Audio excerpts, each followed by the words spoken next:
So, look at this. We've come to chapter 28 in the Life Divine. The chapter is entitled The Divine Life.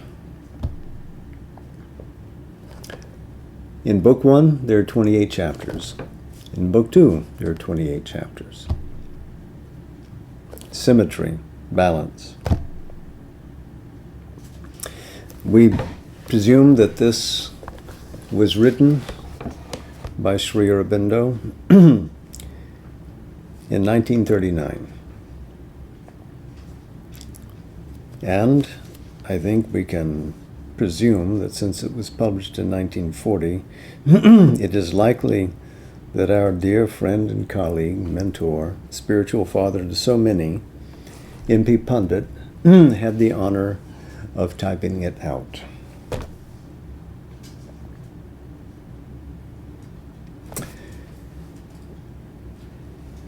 This is a wonderful chapter, and these first few pages offer a recapitulation of the entire view of Sri Aurobindo. This is a picture of the universe.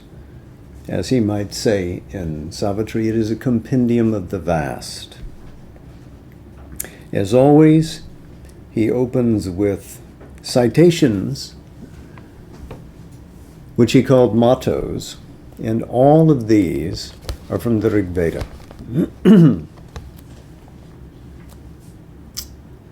O seeing flame, thou carriest man of the crooked ways into the abiding truth and the knowledge.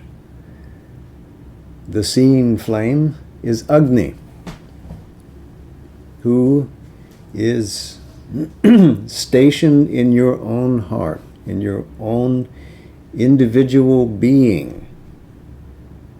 But Agni is a universal reality as well and drives all things forward on the force of its will to progress,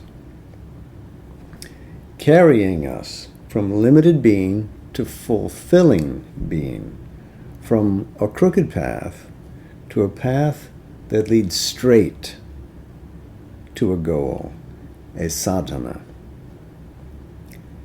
The abiding truth and the knowledge awaits us.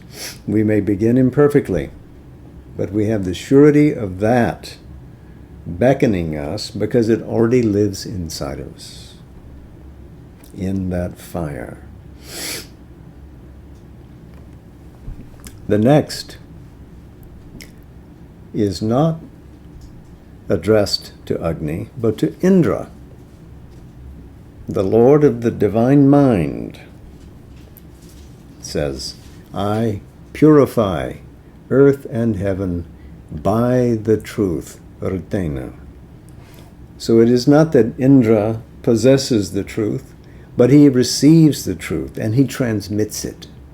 So even the mind becomes a conveyance of a higher power when it is surrendered to that, suggesting that we, mental beings, living in the fullness of what is possible to that intelligence, may receive into ourselves the illumination of that greater vastness beyond, that Mahas, and transmit it into this atmosphere.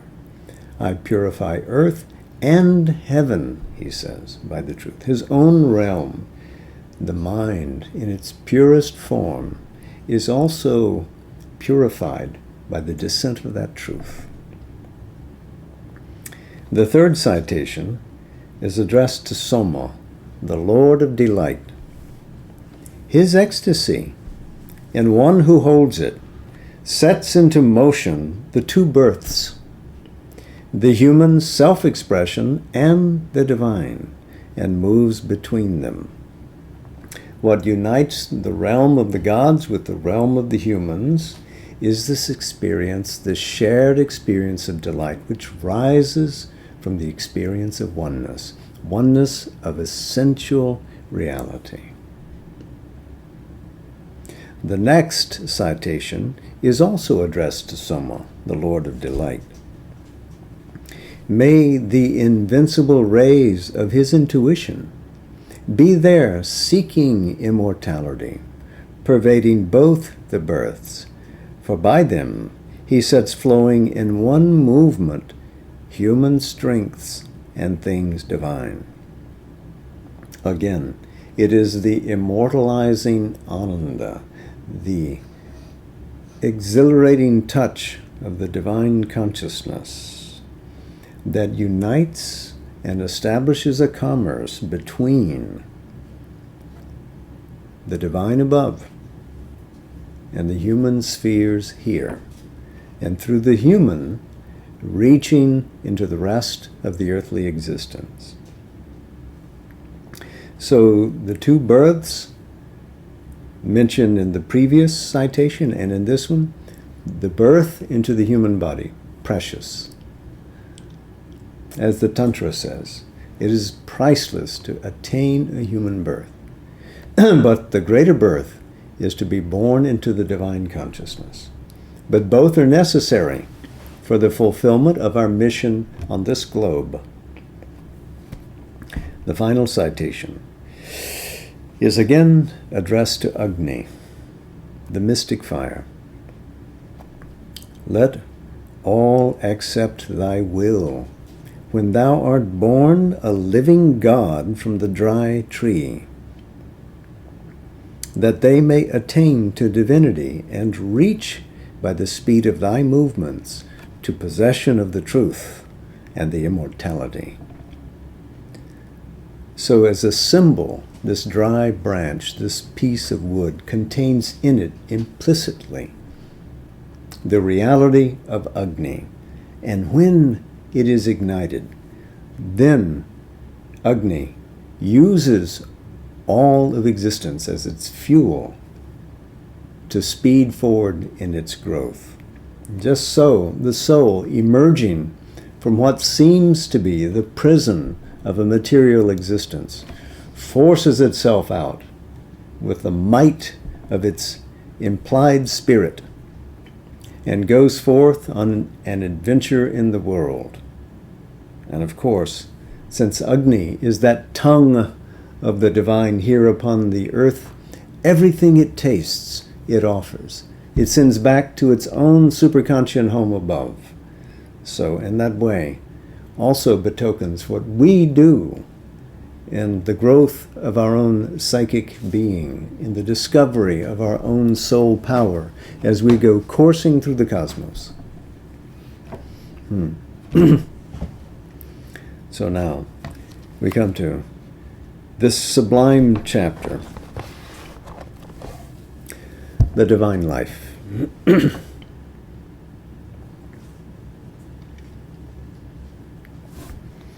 Our endeavor has been to discover what is the reality and significance of our existence as conscious beings in the material universe, and in what direction, and how far that significance once discovered leads us to what human or divine future. Our existence here may indeed be an inconsequential freak of matter itself, or of some energy building up matter, or it may be an inexplicable freak of the spirit. Or again, our existence here may be an arbitrary fantasy of a supracosmic creator. In that case, it has no essential significance. No significance at all if matter or an inconscient energy is the fantasy builder, for then it is at best the stray description of a wandering spiral of chance, or the hard curve of a blind necessity. It can have only an illusory significance, which vanishes into nothingness if it is an error of the spirit. A conscious creator may indeed have put a meaning into our existence, but it must be discovered by a revelation of his will, and is not self-implied in the self-nature of things and discoverable there.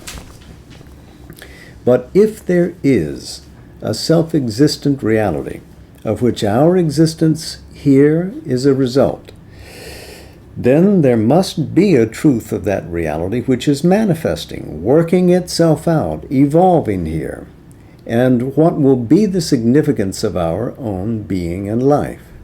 And that will be the significance of our own being and life. Whatever that reality may be, it is something that has taken upon itself the aspect of a becoming in time, an indivisible becoming, for our present and our future carry in themselves, transformed, made other, the past that created them, and the past and present already contained, and now contain in themselves, invisible to us because still unmanifested, unevolved, their own transformation into the still uncreated future. The significance of our existence here determines our destiny. That destiny is something that already exists in us as a necessity and a potentiality. The necessity of our being secret and emergent reality, a truth of its potentialities that is being worked out. Both, though not yet realized or even now implied in what has been already manifested. If there is a being that is becoming, a reality of existence that is unrolling itself in time, what that being, that reality secretly is what we have to become. And so to become is our life's significance. So he revisits the earliest chapters of the Life Divine. What is the reality that we're confronted with in this universe, within ourselves? Is it? Is it not? How does it get here? What is its determined origin? Where is it going? So is it a chance? Is it a hard necessity? In other words, does this thing arise by accident? Is there a real being behind it? If it just arises accidentally, adventitiously, then is it determined in the scope of its development? Does necessity govern it? In which case, all is fixed, all is fated. There is no individual will available. The individual itself is consigned to a certain secondary status in that. If it's created by somebody that stands outside the universe, that has another implication. But if the universe is an extension of a self-existent reality, which is his position, that indeed there isn't a nothing behind the world, but there is an existence, a posited being, which expresses an unnameable, unknown absolute, which both is and is not, because it escapes even its own definition of reality. It eludes, it exceeds even that. But there is a reality, and this is Sat. The self-existent reality is Sat. And whatever it is, that self-existent reality is implied in all that becomes. When we regard the universe, we see that everything is moving. Nothing is still. Everything is in a process of becoming. But everything must be manifesting that essential being. And this is Sat Karyavada in the old Vedantic teaching, that the effect is pre-existent in the cause. Once being decides to manifest itself as becoming, its end is determined. This is a great Vedantic insight. So, if what is eternal, if what is true being steps into time, then it can unroll all of its potentialities in the processes of time, using space as the convenience in which to achieve what it wishes to do. And to discover what is that secret essence within us and what its intent is all the work of becoming a part of the conscious universe. So, that is Sat. Sri Aurobindo has reasserted it without bringing it in directly. It is consciousness and life, he says, that must be the key words to what is being thus worked out in time. For without them, matter and the world of matter would be a meaningless phenomenon, a thing that has just happened by chance or by an unconscious necessity. So remember in the chapters that we've covered in The Life Divine, where Sri Aurobindo has described that Sat, pure existence, has stationed itself at the base of involution as matter and is discoverable in matter. Now he climbs a notch. It is consciousness and life that he looks at here, and that is Chit. And that is what gives meaning to matter, that life and its power begin to emerge in what otherwise would be unusable form. But consciousness as it is, life as it is, cannot be the whole secret, for both are very clearly something unfinished and still in process. In us, consciousness is mind, and our mind is ignorant and imperfect, an intermediate power that has grown and is still growing towards something beyond itself. There were lower levels of consciousness that came before it and out of which it arose. There must very evidently be higher levels to which it is itself arising. Before our thinking, reasoning, reflecting mind, there was a consciousness unthinking, but living and sentient. And before that, there was the subconscious and the unconscious. After us, or in our yet unevolved selves, there is likely to be waiting a greater consciousness, self-luminous, not dependent on constructive thought. Our imperfect and ignorant thought mind is certainly not the last word of consciousness, its ultimate possibility. For the essence of consciousness is the power to be aware of itself and its objects, and in its true nature, this power must be direct, self-fulfilled, and complete. If it is in us indirect, incomplete, unfulfilled in its workings, dependent on constructed instruments, it is because consciousness here is emerging from an original veiling in conscience, and is yet burdened and enveloped with the first nescience proper to the inconscient. But it must have the power to emerge completely. Its destiny must be to evolve into its own perfection, which is its true nature.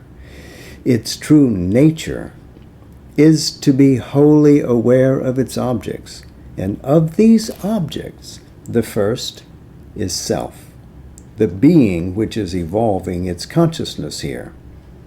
And the rest is what we see as not self.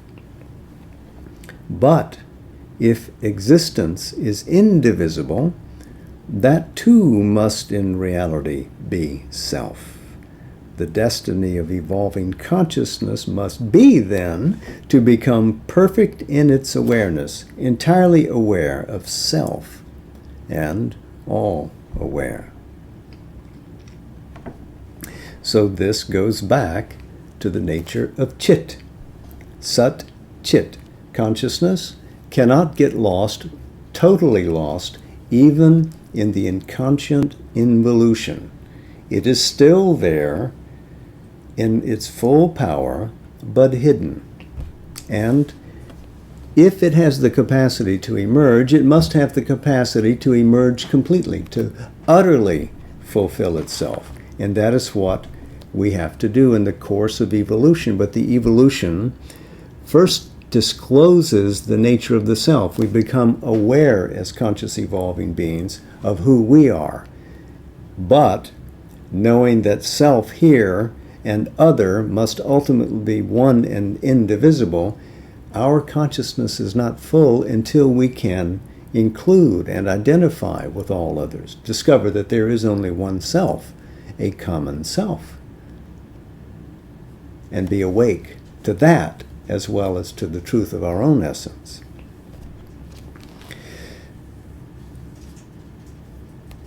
This perfect and natural condition of consciousness is to us a superconscience, a state which is beyond us and in which our mind, if suddenly transferred to it, could not at first function.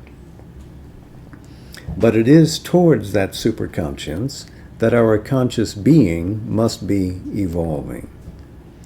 So yes, we can enter into that, but sometimes it renders us blank because we're not accustomed to moving in superconscient realms and to be aware of the diversity in the oneness of the self identified with the other is not at once possible until we become accustomed to that. And in his letters on yoga, Sri Aurobindo is pointing this out to the disciples who were able to have that experience, who were arrested by it, and to help them to integrate that. But this evolution of our consciousness to a superconscience, or supreme of itself, is possible only if the inconscience, which is our basis here, is really itself an involved superconscience. For what is to be in the becoming of the reality in us must be already there involved or secret in its beginning. So light above, light below. This is something the Upanishad anticipates, saying Brahman is above us, Brahman is below us, Brahman is around us.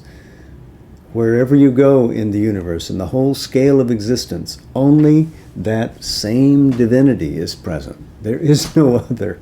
There is no other being. There is only that.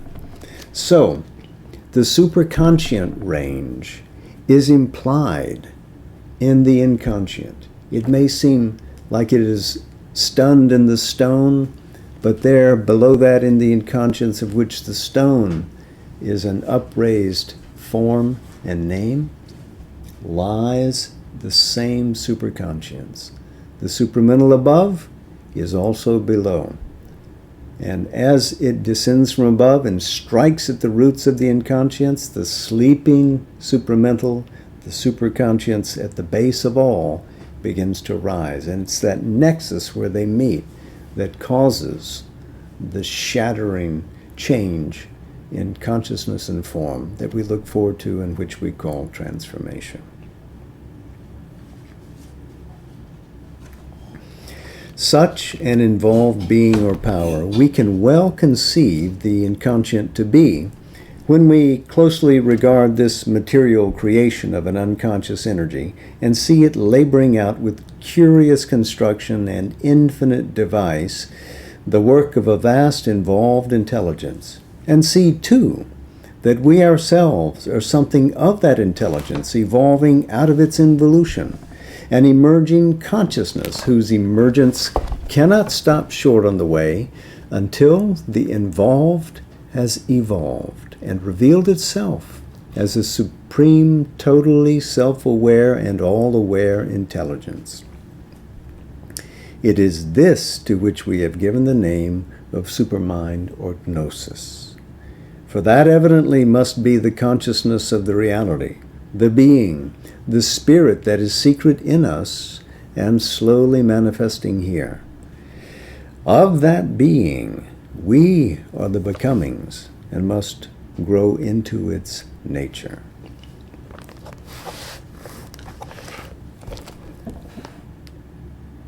the supramental attainment then is inevitable in the course of cosmic evolution. If consciousness is the central secret, life is the outward indication, the effective power of being in matter, for it is that which liberates consciousness and gives it its form or embodiment of force and its effectuation in material act. If some revelation or effectuation of itself in matter is the ultimate aim of the evolving being in its birth, life is the exterior and dynamic sign and index of that revelation and effectuation. But life also, as it is now, is imperfect and evolving. It evolves through growth of consciousness, even as consciousness evolves through greater organization and perfection of life. A greater consciousness means a greater life. So, as Sat implies matter through the course of involution, Chit implies the life power. Chit is Chit Tapas, conscious power, conscious force. And so it installs itself in life as prana.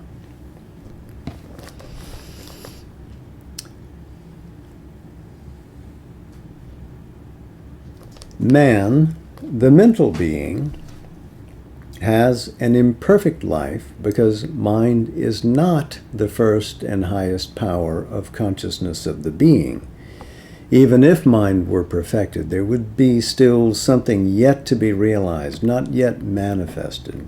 For what is involved and emergent is not a mind, but a spirit. And mind is not the native dynamism of consciousness of the spirit. Supermind, the light of gnosis, is its native dynamism. If then life has to become a manifestation of the spirit, it is the manifestation of a spiritual being in us and the divine life of a perfected consciousness in a supramental or Gnostic power of spiritual being that must be the secret burden and intention of evolutionary nature. So, connected with mind is the secret supermind. And the manifestation of the true powers of spiritual being can only fully occur when the supramental reveals itself in the process of this evolving consciousness on earth. All spiritual life is in its principle a growth into divine living. It is difficult to fix the frontier where the mental ceases and the divine life begins. For the two project into each other, and there is a long space of their intermingled existence. A great part of this interspace, when the spiritual urge does not turn away from earth or world altogether, can be seen as the process of a higher life in the making. As the mind and life become illumined with the light of the Spirit, they put on or reflect something of the divinity, the secret greater reality. And this must increase until the inner space has been crossed and the whole existence is unified in the full light and power of the spiritual principle. So as we grow out of mind towards that spiritual light, there's an interpenetration. We try to rise into that tries to descend into us, and there is an intermingling. There is a commerce between the two when we don't turn entirely away from the manifestation, because that is possible, as we'll get to shortly. He continues, but for the full and perfect fulfillment of the evolutionary urge, this illumination and change must take up and recreate the whole being, mind, life, and body. It must be not only an inner experience of the divinity, but a remolding of both the inner and outer existence by its power. It must take form not only in the life of the individual, but as a collective life of Gnostic beings established as a highest power and form of the becoming of the spirit in the earth nature. For this to be possible, the spiritual entity in us must have developed its own integralized perfection, not only of the inner state of the being, but of the outgoing power of the being. And with that perfection, and as a necessity of its complete action, it must have evolved its own dynamis and instrumentation of the outer existence. And so he was describing in recent chapters the nature of the psychic, the spiritual, the supramental transformation. So we have to discover the truth of our own inner being and have brought it into fulsome expression in mind, life, and body, for this to take shape in concert with other realized beings in the formation of a collective life of Gnostic beings, all of whom, individual and group soul, work towards the manifestation of the greater evolutionary challenge, which is to reach the supramental and fulfill that here. So this is a wonderful scope. He's bringing all of this to play right now. What is the nature of the universe? Sat, Chit. He hasn't mentioned Ananda yet. But the supramental. All of this implied as necessarily emerging through the course of evolution. And who is the conscious key for that?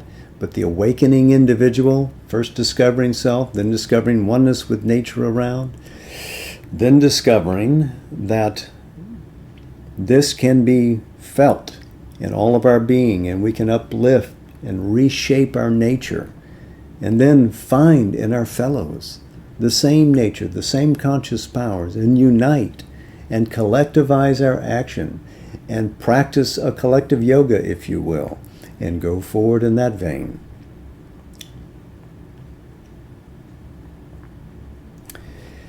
He continues, there can undoubtedly be a spiritual life within, a kingdom of heaven within us, which is not dependent on any outer manifestation or instrumentation or formula of external being.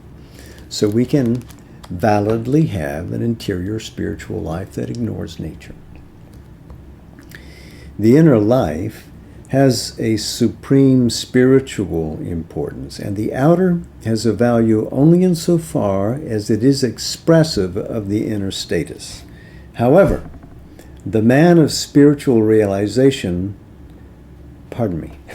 however, the man of spiritual realization lives and acts and behaves in all ways of his being and acting. It is said in the Gita, he lives and moves in me. He dwells in the divine.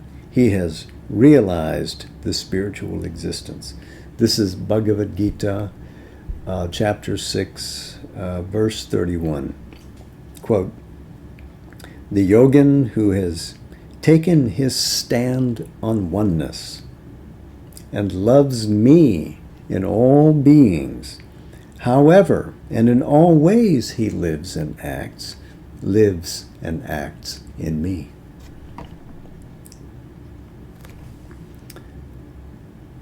The spiritual man, living in the sense of the spiritual self, in the realization of the divine within him and everywhere, would be living inwardly a divine life, and its reflection would fall on his outer acts of existence, even if they did not pass or did not seem to pass beyond the ordinary instrumentation of human thought and action in this world of earth nature. This is the first truth and the essence of the matter. But still, from the point of view of a spiritual evolution, this would be only an individual liberation and perfection in an unchanged environmental existence. for a greater dynamic change in earth nature itself, a spiritual change of the whole principle and instrumentation of life and action, the appearance of a new order of beings and a new earth life must be envisaged in our idea of the total consummation, the divine issue. So, the cosmos is not improved if we simply have an interior realization in retreat from life. It's only if we bring that realization and all of the implicit powers it possesses into actual life, energize the globe with it, that we can establish a new race, as it were, and a new earth. And this is, of course, the challenge that nature has posited. Can we achieve this? Here, the Gnostic change assumes a primary importance. All that precedes can be considered as an upbuilding and a preparation for this transmuting reversal of the whole nature.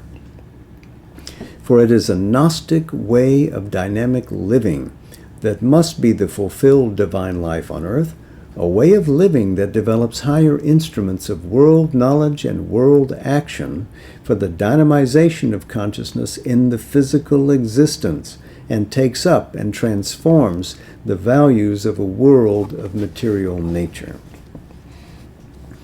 And we can see that even with the manifestation of the greatest powers that we can muster, with a spiritual realization at the level of the mind, that it's insufficient to do more than influence body, life, and mind. We can't utterly transform it and make this form a proper habitation for the supreme spiritual consciousness of the supramental. So we have to keep going. We can't rest with what we've already achieved. Great beings have been. Great beings will be. But until we reach that, we cannot answer the biggest questions that the cosmos asks. But always, the whole foundation of the Gnostic life must be by its very nature inward and not outward. In the life of the Spirit, it is the Spirit, the inner reality that has built up and uses the mind, vital being, and body as its instrumentation. Thought, feeling, and action do not exist for themselves. They are not an object, but the means. They serve to express the manifested divine reality within us. Otherwise, without this inwardness, this spiritual origination, in a too externalized consciousness, or by only external means, no greater or divine life is possible. So yes, we must begin with the quest to discover the inner spiritual being. Without that, there is no second step. In our present life of nature, in our externalized surface existence, it is the world that seems to create us. But in the turn to the spiritual life, it is we who must create ourselves and our world. So we become co-creators with the divine of a new manifestation on earth. In this new formula of creation, the inner life becomes of the first importance, and the rest can be only its expression and outcome. It is this indeed that is indicated by our own strivings towards perfection, the perfection of our own soul and mind and life, and the perfection of the life of the race. For we are given a world which is obscure, ignorant, material, imperfect, and our external conscious being is itself created by the energies, the pressure, the molding operations of this vast, mute obscurity, by physical birth, by environment, by a training through the impacts and shocks of life. And yet, we are vaguely aware of something that is there in us or seeking to be, something other than what has been thus made, a spirit self-existent, self-determining, pushing the nature towards the creation of an image of its own occult perfection or idea of perfection.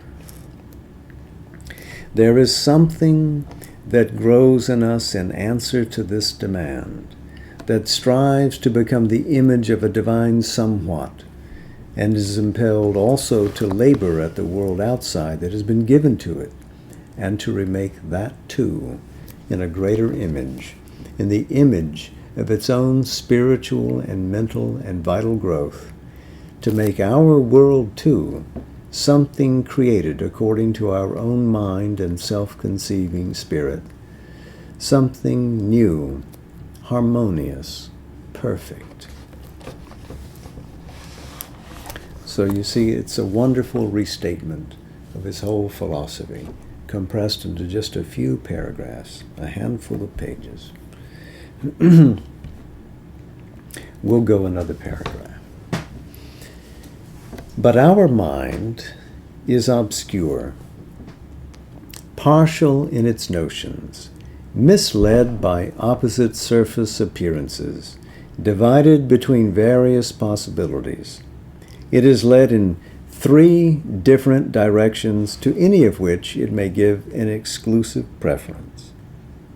Our mind, in its search for what must be, turns towards a concentration on our own inner spiritual growth and perfection, on our own individual being and inner living. Or it turns towards a concentration on an individual development of our surface nature, on the perfection of our thought and outer dynamic or practical action on the world, on some idealism of our personal relation with the world around us. Or it turns rather towards a concentration on the outer world itself, on making it better, more suited to our ideas and temperament, or to our conception of what should be. On one side, there is the call of our spiritual being, which is our true self, a transcendent reality, a being of the divine being, not created by the world, able to live in itself, to rise out of world to transcendence. On the other side, there is the demand of the world around us, which is a cosmic form, a formulation of the divine being, a power of the reality in disguise. There is, too, the divided or double demand of our being of nature, which is poised between these 2 terms, depends on them and connects them, for it is apparently made by the world, and yet, because its true creator is in ourselves, and the world instrumentation that seems to make it is only the means first used, it is really a form, a disguised manifestation of a greater spiritual being within us. It is this demand that mediates between our preoccupation with an inward perfection or spiritual liberation and our preoccupation with the outer world and its formation, insists on a happier relation between the 2 terms, and creates the ideal of a better individual and a better world. But it is within us that the reality must be found, and the source and foundation of a perfected life. No outward formation can replace it. There must be the true self realized within, if there is to be the true life realized in world and nature. So these various elements where we might place our concentrated effort have ultimately to be harmonized, to be made one of one integral life which is perfected. So, conscious growth through a rapid process, which we could call yoga, has to complement itself with the manifestation of this glow in the world around and in society too. Society must be lifted up at the same time that the individual is illuminated. They must work together. We need a fulfilling individual yoga, and we need a practical and fulfilling collective yoga, both working together. And if we do that, then light and harmony are manifested in nature as a whole. You begin to see the impact on the globe all around if we're able to approach that. So your life as a yogin in the collectivity of yogins becomes immensely important, because you are the manifestation of this balance in the world. You are the answer.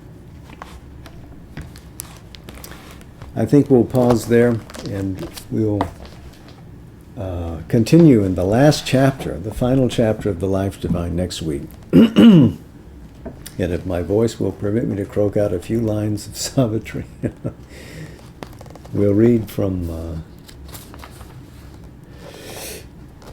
Book 1, the Book of Beginnings, Canto 3. The Yoga of the King, the Yoga of the Soul's Release.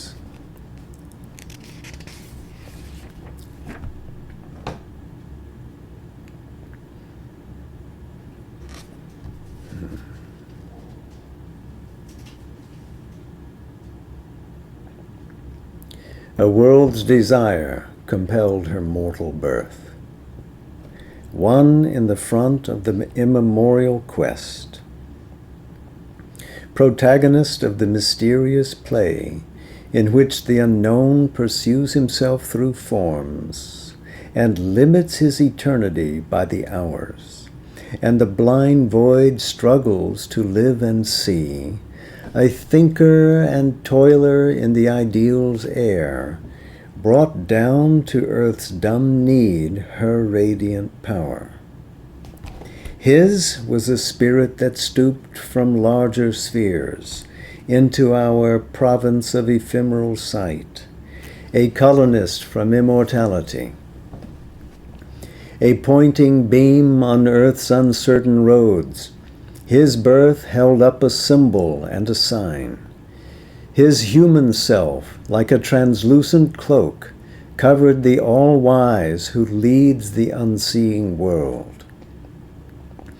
Affiliated to cosmic space and time, and paying here God's debt to earth and man, a greater sonship was his divine right. Although consenting to mortal ignorance, his knowledge shared the light ineffable. A strength of the original permanence entangled in the moment and its flow, he kept the vision of the vasts behind. A power was in him from the unknowable. An archivist of the symbols of the beyond, a treasurer of superhuman dreams, he bore the stamp of mighty memories and shed their grandiose ray on human life. His days were a long growth to the supreme. A skyward being, nourishing its roots on sustenance from occult spiritual founts, climbed through white rays to meet an unseen sun. His soul lived as eternity's delegate. His mind was like a fire assailing heaven. His will a hunter in the trails of light. An ocean impulse lifted every breath. Each action left the footprints of a god. Each moment was a beat of puissant wings. This little plot of our mortality, touched by this tenant from the heights, became a playground of the living infinite. This bodily appearance is not all. The form deceives, the person is a mask. Hid deep in man, celestial powers can dwell. His fragile ship conveys through the sea of years, an incognito of the imperishable. A spirit that is a flame of God abides, a fiery portion of the wonderful, artist of his own beauty and delight, immortal in our mortal poverty. This sculptor of the forms of the infinite, this screened, unrecognized inhabitant, initiate of his own veiled mysteries, hides in a small dumb seed his cosmic thought.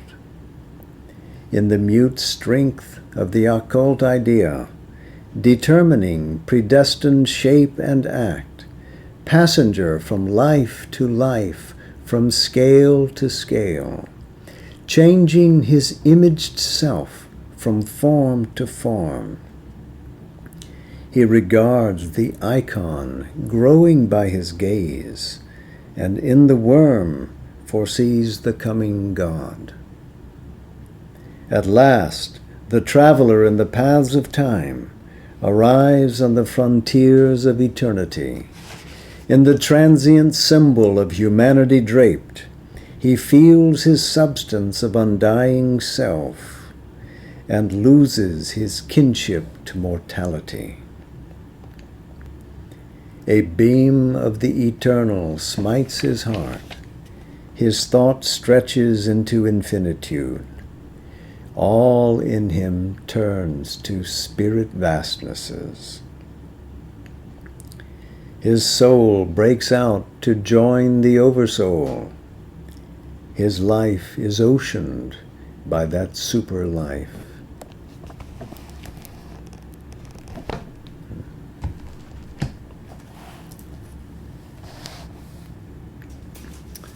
Namaste. Jai Ma.